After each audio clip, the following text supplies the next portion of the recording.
所有嘅分手其實都唔係敗俾時間，而係敗俾距離。你會唔會以為一段感情撐得夠耐就夠穩陣？你以為唔出軌冇屋企人反對就可以行到最後？最致命嘅分手唔係出事，而係從來都唔出事。最近唔知點解後台好多留言好似複印出嚟咁，有人話老師，我感情已經5年啦，我感情已經7年啦，點解相處咗咁耐都仲係會分手啊？我哋係咪三觀唔夾啊？我哋係咪性格不合啊？我哋有冇出現第三者？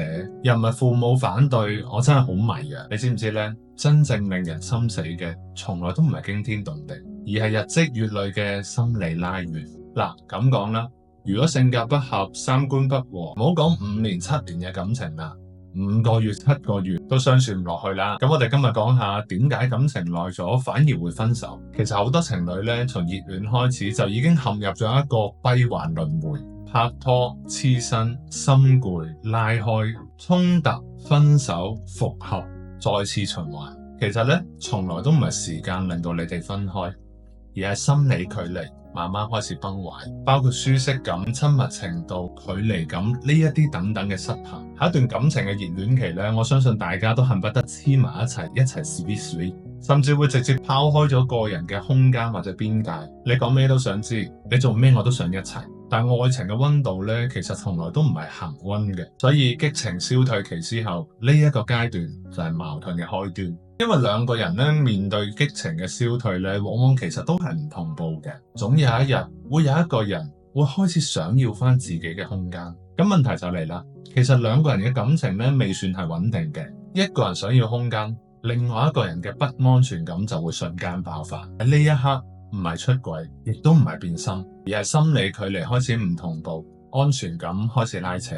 當一個人想要呼吸，另外一個人開始擔心失去，衝突就注定出現咯。嗰個冇安全感嘅人，佢會想再進一步去靠近對方，想通過更多嘅陪伴、反饋嚟獲得安全感。舉個簡單嘅例子，不如話兩個人平時日日都黐埋一齊，突然間有一日有一個人話我想要啲空間啊。聽到呢句說話，如果係安全感足嘅人呢，其實都還好。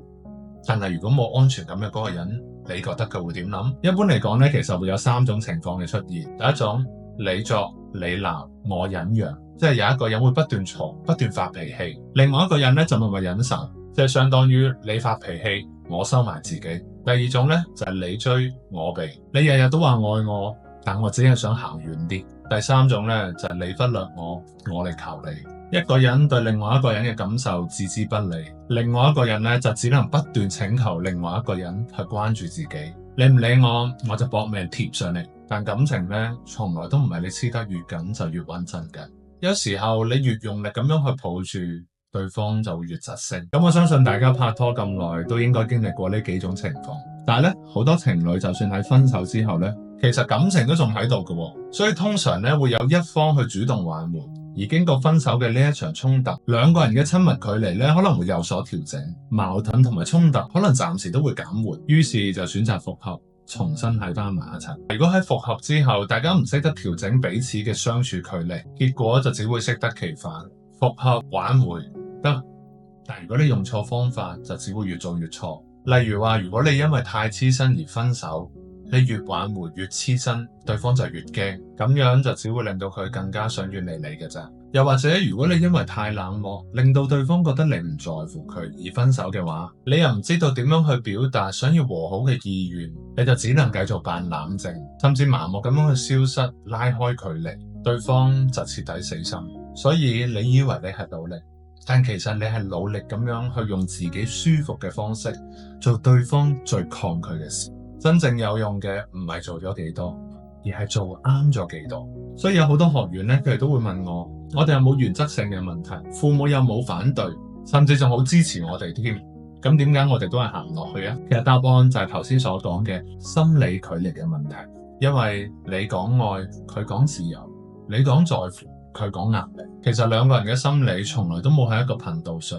點 keep 啊感情？愛情呢，其實唔係單純咁樣去滿足需求或者去留低一啲回憶，呢一啲咧其實都只係好淺層嘅感情關係。真正嘅愛情咧，其實係兩個人喺親密相處嘅時候，可以共同成長，一齊去享受愛情嘅甜蜜。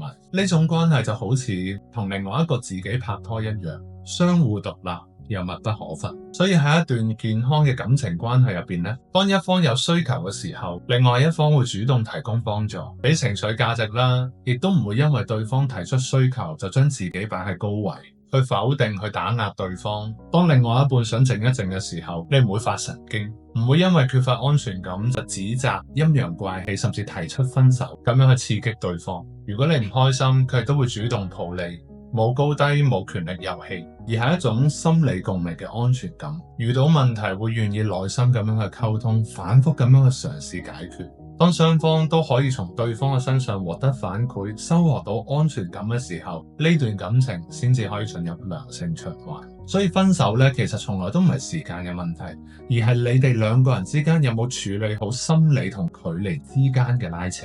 有人過度索取，有人過度退讓，咁就只能夠注定心越嚟越遠咯。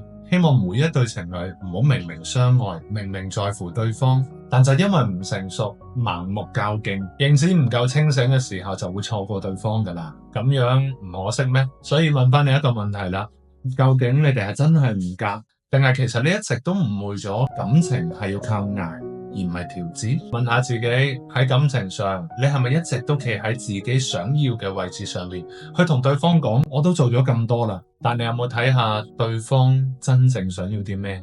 你做咗啲咩？喺感情嘅路上呢，大家真係需要多啲理解同埋包容，識得去把握心理嘅距離，先至可以令到感情長期保鮮，先可以一直幸福落去㗎。如果你最近都俾感情嘅問題棘住咗，或者遇到感情嘅困境，歡迎私信留言話我知，我哋一齊睇下究竟發生緊咩事。愛情有迷霧，陪你睇清路。我係 Chuck，我哋一齊拆解愛情難題。